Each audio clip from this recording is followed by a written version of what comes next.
नमस्कार दोस्तों, आपका हमारे चैनल में स्वागत है। गाइस, आज बात करते हैं मुख्य सेविका सिलेबस के बारे में। तो जैसा कि आपको पता है, ऑफिशियल सिलेबस है जो वेबसाइट पर डाउनलोड आपने कर ही लिया होगा। सो गाइस, बाकी बताएंगे वीडियो में कुछ महत्वपूर्ण चीज़ें, और अब कट ऑफ कितनी रहेगी, डाउन बहुत ज़्यादा रह सकती है, तो उसका रीज़न भी बताएंगे। सो गाइस, वीडियो स्टार्ट करने से पहले सभी से मैं रिक्वेस्ट करूँगा, चैनल को अभी तक सब्सक्राइब ना किया, चैनल को जरूर सब्सक्राइब कर लें और बेल आइकन को भी दबाएं, जिससे कि हमारे आने वाले अपकमिंग अपडेट आपके मोबाइल तक समय पहुंच सकें। दूसरी चीज़, आप अगर फास्टेस्ट अपडेट चाहते हैं तो आप हमारे जो टेलीग्राम चैनल है उससे भी ज्वाइन कर सकते हैं, उसका लिंक डिस्क्रिप्शन में आपको प्रोवाइड करा दिया जाएगा।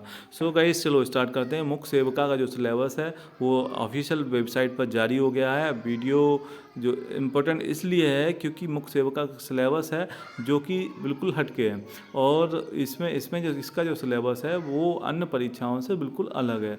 जैसा कि अभ्यर्थी सोच रहे थे कि हिंदी हिंदी आएगी, मैथ आएगी, रीजनिंग आएगी या फिर जीके आएगी, वो सारी चीज़ें कोई भी नहीं है। सिर्फ जो है इसमें जो सब्जेक्ट इसमें मांगे गए हैं, ग्रेजुएशन में जो सब्जेक्ट मांगे गए हैं वही चीज़ है। जैसे बाल विकास मांगा गया है, या होम साइंस मांगा गया है, या सोशलॉजी मांगी गई है। तो ये भी क्वेश्चन जो है वो उससे बिल्कुल हटके हैं। तो अब एक बार सिलेबस देख लेते हैं, उसके बाद आगे की चर्चा बढ़ाते हैं, आपको सारी चीज़ें डिटेल पॉइंट बाई पॉइंट बताते हैं।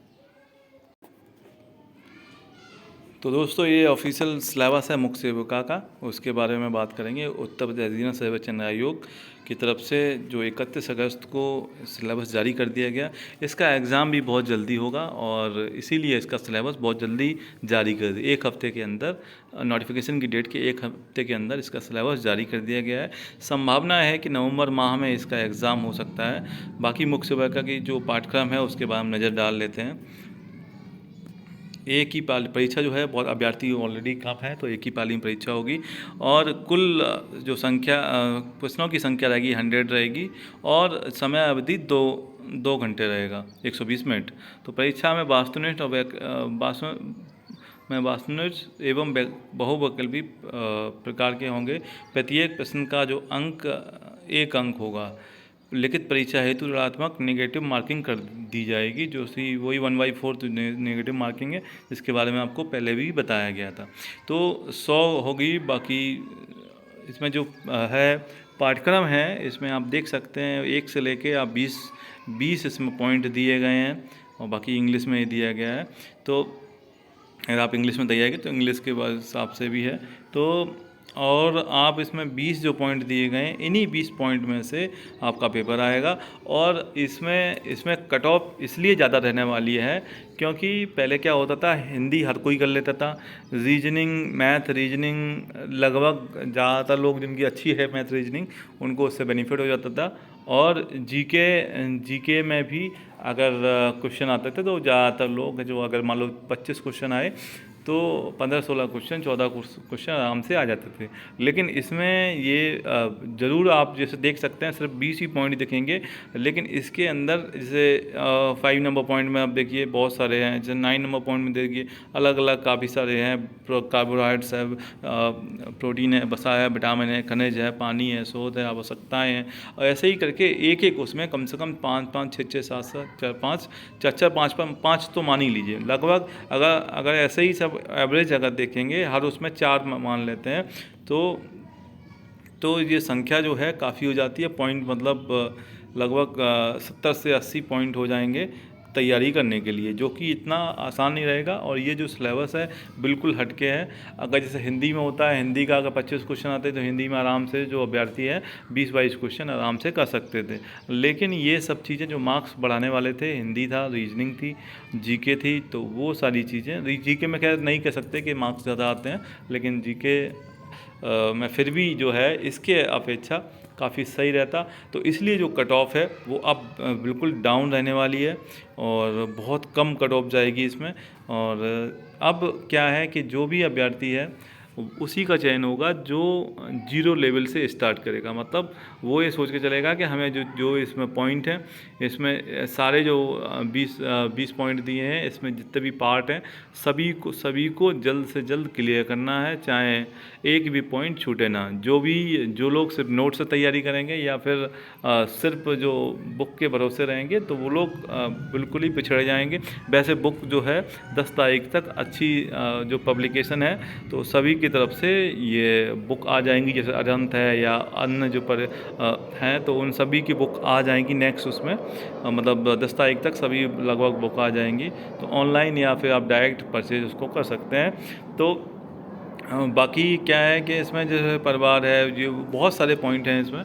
तो ये टॉपिक जो है वो थोड़ा सा ऑफ टॉपिक है, और इसमें तैयारी करने में जो अभी तक ऐसे आप मान के चलिए जो काफ़ी टाइम से तैयारी कर रहे हैं, 2-4 साल से तैयारी कर रहे हैं, तो मैथ है, रीजनिंग है, जीके है, हिंदी है, उनको अच्छे से आता है, तो उनके लिए अब दिक्कत होने वाली है। सभी जो अभ्यर्थी हैं अब समान लेवल पर लाकर आयोग ने खड़ा कर दिया है। सिलेक्शन उसी का होगा जो अभी से मेहनत करेगा, और जिसका प्रेजेंस ऑफ माइंड और उनका माइंड जिसका अच्छा होगा, अच्छे से जो सारे ये पॉइंट दिए हैं, जो एक एक पॉइंट क्लियर कर लेगा और अच्छे से जी तोड़ तैयारी करेगा, 6 से 7 घंटे जो 8 घंटे जो तैयारी करेगा अब आगे 2 महीने, तो उसी का चयन होने वाला है।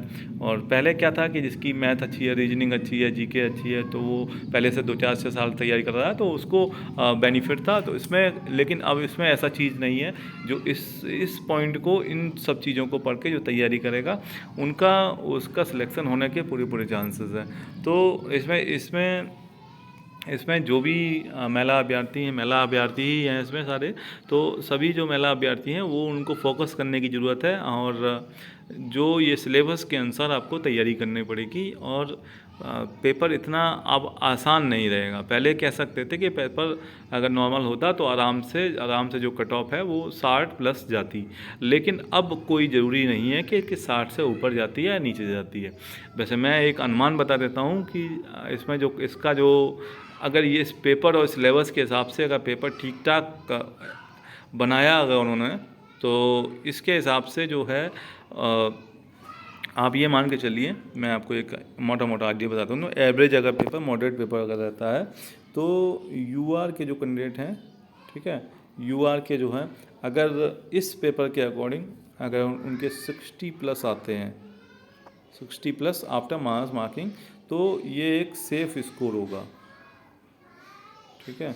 क्योंकि पहले जैसा नहीं है कि हिंदी कर दिया, ये कर दिया, वो कर दिया, ठीक है, ऐसा उसमें नहीं है। इसमें हिंदी में मार्क्स अच्छा ज़्यादा आते हैं। हिंदी में कर दिया आपने, कुछ जीके कर दिया, वो एवरेज मिलू के नंबर हो गए। लेकिन इसमें एक एक चीज़, एक नंबर हर तरीके से, कुछ क्वेश्चन सिंपल भी होंगे, कुछ क्वेश्चन घुमाने फिराने वाले होंगे। तो इसलिए ये कट ऑफ है। अगर 60 प्लस हो गया तो 100% आपका हो जाएगा। वहीं अब बात करते हैं ओबीसी की। तो अगर जैसे ओबीसी की बात करते हैं,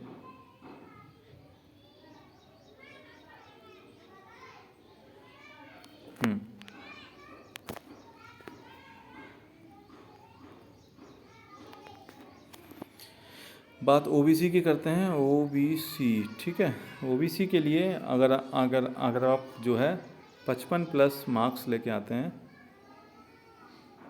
मतलब 55 प्लस, मतलब अगर उसका 60 है तो इसका वही 55 है, 56, 57, 58, इस तरीके से मार्क्स लेके आते हैं तो आपका चयन होने के पूरे चांसेस हैं। बाकी मैं बता देता हूँ, जो ईडब्ल्यूएस के अभ्यर्थी हैं,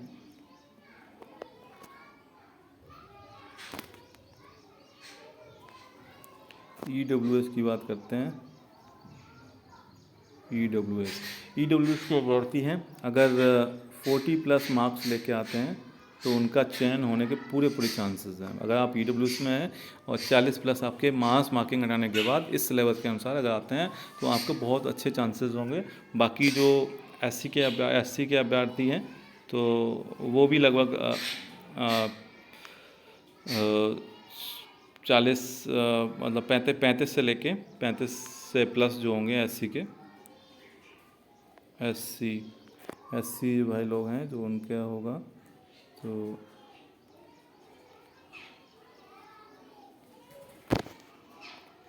ब्रश में कुछ दिक्कत आ रही है।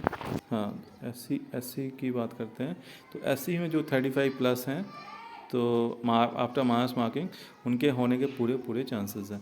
सो गाइज इसमें कंपटीशन जो है अब जो है वो अलग तरीका का कंपटीशन हो गया है कि जो अभ्यर्थी अच्छे से प्रिपरेशन करेंगे तो आप ये कैटेगरी के मत सोचिए, आप किसी भले ही किसी कैटेगरी में, चाहे आप ईडब्ल्यूएस में है या किसी में, आपको अच्छे मार्क्स लाने हैं। सो गाइज 60 प्लस का टारगेट बना के चलिए कि 60 प्लस आपको लाना है किसी भी कैटेगरी में, तो आपका चयन सुनिश्चित हो सकता है। सो गाइज बाकी की और चीज़ें आपको अगले वीडियो में बताएंगे, कट ऑफ के बारे में बात करेंगे या तैयारी कैसे करनी है, कैसे पीडीएफ कहाँ से करना है, वो सारी चीज़ें हम आपको बताएंगे। बाकी आप टेलीग्राम चैनल को ज्वाइन कर सकते हैं, उससे आपको पीडीएफ और अन्य जानकारी आपको फ्री में मिलती रहेगी। So guys thanks for watching, thanks for giving you valuable time, do like share and subscribe. Thank you very much.